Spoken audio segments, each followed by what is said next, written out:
नमस्कार, good evening, शुभ संध्या। घड़ी में शाम के 8:30 बज चुके हैं और हम ठीक अपने वादे के अनुसार एक बार फिर हाजिर हैं आपके अपने news magazine programme sports scan में।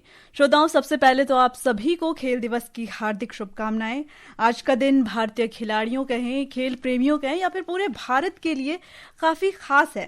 तो आज काफी महत्वपूर्ण खबरें भी हैं हमारे पास खेल को लेकर के। तमाम खेल खबरों पर चर्चा करेंगे। मैं हूं आपके साथ जया भारती और इन खबरों पर विस्तार से चर्चा के लिए हमारे साथ स्टूडियो में मौजूद हैं जाने माने खेल विशेषज्ञ कुलविंदर सिंह कंग। कुलविंदर जी, स्वागत है आपका। जया, आपको और सुनने वालों को नमस्कार और सभी को राष्ट्रीय खेल दिवस की बधाई जी। तो तमाम खेल खबरों पर चर्चा करते हैं, लेकिन उससे पहले एक नजर अब तक की स्पोर्ट्स हेडलाइंस पर। हॉकी के दिग्गज मेजर ध्यानचंद की जयंती पर आज राष्ट्रीय खेल दिवस मनाया जा रहा है।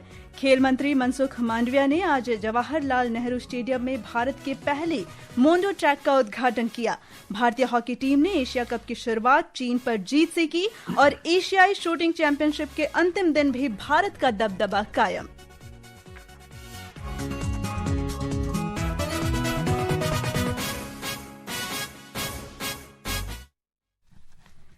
हॉकी के दिग्गज मेजर ध्यानचंद की जयंती पर आज राष्ट्रीय खेल दिवस मनाया जा रहा है।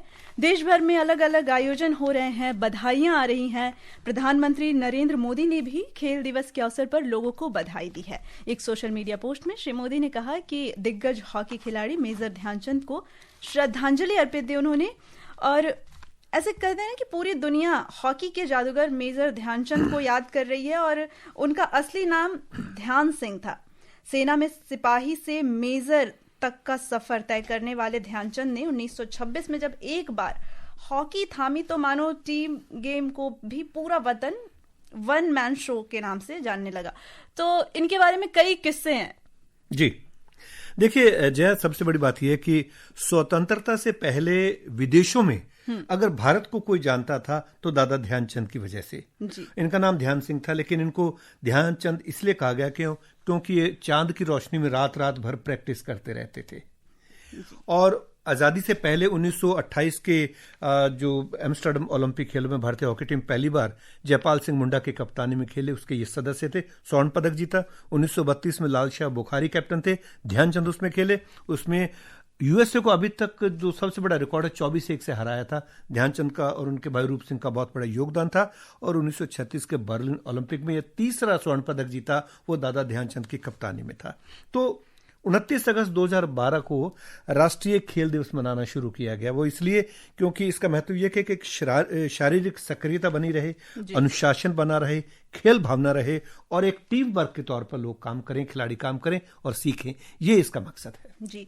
और अगर हम ध्यानचंद की बात कर ही रहे हैं तो उनके गोल करने की कला की बात कर लेते हैं, जो लोगों को अपनी आंखों पर यकीन नहीं होता था। कहा जाता है कि विदेशों में तो उनकी हॉकी स्टिक तक की जांच हुई कि कहीं इनमें चुंबक तो नहीं लगा है। एक प्रसार भारती के आर्काइव्स में उनके इंटरव्यू का एक अंश है, पहले उनसे सुनते हैं। मैंने देखा है वहाँ कि हॉलैंड के अंदर और जर्मन के अंदर जिस वक्त हम लोग प्रैक्टिस करने के लिए जाते थे ग्राउंडों पर, तो उनके टेलीविजन वगैरह, फोटोग्राफ्स वगैरह, ये स्लो मोशन और फास्ट मोशन लेने के लिए हमारे पीछे पीछे लग जाते थे। लेकिन हम लोग खिलाड़ी थे, हमको इन बातों का जरा सा भी ख्याल नहीं होता था कि क्या है। एक फोटो मांग लेते थे, बाकी वो अपना सीक्रेट हर एक चीज लड़कों को सिखाने के लिए खींच लेते थे। बच्चों को वो टेलीफोन स्क्रीन के ऊपर उनको शो करते थे और उनको उसी वक्त साथ में बोलते भी जाते थे कि देखो ये हाथ इधर रखना है, ये पैर इधर है और ये सिर इधर है। ऐसा करने के बाद उन लोगों ने इतनी ज्यादा प्रैक्टिस कर ली कि हम अब हिंदुस्तान का मुकाबला करने लगे। देखिए, बिल्कुल सही बात बताई। उस वक्त इनको कुछ नहीं पता था, बस ये होता था कि विदेशी दौरे पे किसी तरह भेज दें, ऑफिस से, आर्मी से छुट्टी मिल जाए। और मैं आपको बताना चाहूंगा हमारे लिसनर्स को कि 1932 के लॉस एंजलिस ओलंपिक में केवल 2 मैच खेलने के लिए भारतीय टीम को 7 महीने लगे थे जाने में और वापस आने में।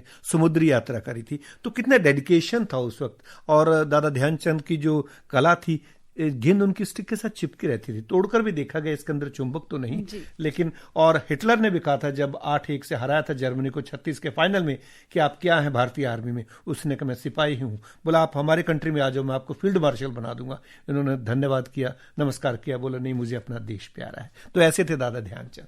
जी। और ध्यानचंद की जयंती पर हॉकी इंडिया ने एथलीट केंद्रित ई सुधारों की भी शुरुआत की है। इन प्रमुख पहलों में खिलाड़ियों के लिए डिजिटल पहचान पत्र जारी करना, पंजीकरण और सत्यापन प्रक्रियाओं को सरल बनाना शामिल है। ये पहचान पत्र हॉकी इंडिया सदस्य इकाई पोर्टल से डाउनलोड किए जा सकते हैं। हॉकी इंडिया ने डिजी लॉकर को भी पूरी तरह से एकीकृत कर दिया है, जिसमें हॉकी इंडिया राष्ट्रीय चैंपियनशिप के सभी प्रमाण पत्र खिलाड़ियों को उपलब्ध होंगे। इनमें पिछले 5 वर्षों के प्रमाण पत्रों को भी प्राप्त किया जा सकता है। एक और डिजिटल प्लेटफॉर्म एथलीट प्रबंधन प्रणाली को खिलाड़ियों के प्रदर्शन पर नजर रखने, टूर्नामेंट डेटा का प्रबंधन करने और सभी आयु वर्गों में खिलाड़ियों की निगरानी के लिए शुरू किया गया है। हॉकी इंडिया ने खिलाड़ियों को सशक्त बनाने के लिए बेरोजगार राष्ट्रीय टीम के खिलाड़ियों को 2 लाख रुपए के अनुदान की घोषणा भी की है। और खेल दिवस के अवसर पर युवा कार्यक्रम और खेल मंत्री मनसुख मांडविया ने नई दिल्ली में मेजर ध्यानचंद राष्ट्रीय स्टेडियम में उनकी प्रतिमा पर पुष्पांजलि अर्पित की। उन्होंने कहा कि यह अतीत से प्रेरणा लेने का दिन है। राष्ट्रीय स्पोर्ट दिवस स्वर्गस्थ मेजर ध्यानचंद जी के जीवन से प्रेरणा लेने का दिवस है। हमारे देश के स्पोर्ट्स कल्चर को जीने का दिवस है। 1936 जब मेजर ध्यानचंद जी जर्मनी में जब ओलंपिक्स के खेल के मैदान में उतरे थे और उनके स्टिक और बॉल ने जो कमाल करा था, उस वक्त हिटलर भी ये मैच देखने के लिए आए थे और उसकी स्पोर्ट्स स्पिरिट को देख के उन्होंने भी उसकी प्रशंसा करी। स्पोर्ट्स हमारे लिए केवल मेडल नहीं है, स्पोर्ट्स हमें अनुशासन भी सिखाता है। स्पोर्ट्स एक स्पिरिट है। मध्य प्रदेश में आज से 3 दिवसीय कार्यक्रम की शुरुआत हुई। इस अवसर पर प्रदेश के सभी जिलों में कार्यक्रम का आयोजन किया जा रहा है। अधिक जानकारी हमारे संवाददाता से। मुख्यमंत्री डॉक्टर मोहन यादव ने हॉकी के जादूगर मेजर ध्यानचंद की जयंती पर उन्हें नमन किया है। उन्होंने अपने संदेश में विभिन्न खेलों के माध्यम से देश प्रदेश का मान बढ़ा रहे खिलाड़ियों की सर्वोच्च सफलता की मंगल कामना की है। भोपाल के टीडी नगर स्टेडियम में 1 घंटा खेल के मैदान में अभियान के तहत विभिन्न कार्यक्रमों की आज शुरुआत हुई। खेल एवं युवा कल्याण मंत्री विश्वास सारंग ने खिलाड़ियों को फिट इंडिया की शपथ दिलाई। उन्होंने बताया कि पूरे प्रदेश में खेल गतिविधियों का आयोजन किया जा रहा है। पूरे प्रदेश में भी हम खेल उत्सव और खेलों की गतिविधियों को बढ़ चढ़कर मध्य प्रदेश में आयोजित कर रहे हैं। 1 घंटा खेल के लिए इस पंच लाइन के साथ ये महोत्सव शुरू हुआ है। आज पूरे दिन संपूर्ण मध्य प्रदेश में हमारे 313 ब्लॉक्स में और प्रदेश के महानगरों के हर वार्ड में कोई ना कोई खेल एक्टिविटी होगी। इसी तरह बैतूल में केंद्रीय मंत्री दुर्गा दास उइके ने कार्यक्रम की शुरुआत करते हुए कहा कि बैतूल जिले में 5 करोड़ रुपए की लागत से क्रिकेट स्टेडियम जल्द बनकर तैयार होगा। प्रशांत शर्मा, आकाशवाणी समाचार, भोपाल। भारत खेल के क्षेत्र में लगातार प्रगति कर रहा है। इस बीच गंगटोक से हमारे संवाददाता मानस प्रतिम पूर्वोत्तर खिलाड़ियों के बारे में बता रहे हैं। पूर्वोत्तर की बात कहें तो असम समेत पूर्वोत्तर के भी जितने भी प्रदेश है, अभी खेल में राष्ट्रीय और अंतर्राष्ट्रीय स्तर पर बहुत से ऐसे खिलाड़ी आए हैं जो अपने नाम रोशन करने में सक्षम हुए हैं। अगर हम ओलंपिक की बात करें तो मीराबाई सानू है, असम से दीपांकर भट्टाचार्य था, फिर सिक्किम से आर्चर है तरुणदीप राय, और ऐसे करके बहुत सारे खिलाड़ी है। अभी हाल ही में असम में से ग्रास रूट लेवल से खिलाड़ी को निकालने के लिए खेल महारन का 2य संस्करण भी किया। इसी साल असम में वर्ल्ड बैडमिंटन चैंपियनशिप का जूनियर लेवल का टूर्नामेंट होगा। और जब बात खेल दिवस की हो रही है तो हम बता देना चाहेंगे कि आकाशवाणी का समाचार सेवा प्रभाग आज रात 9:30 बजे अपने कार्यक्रम करंट अफेयर्स में खेल दिवस पर खास जानकारी लेकर आएगा। श्रोता कार्यक्रम को आकाशवाणी FM गोल्ड 100.1 मेगाहर्ट्ज पर सुन सकते हैं।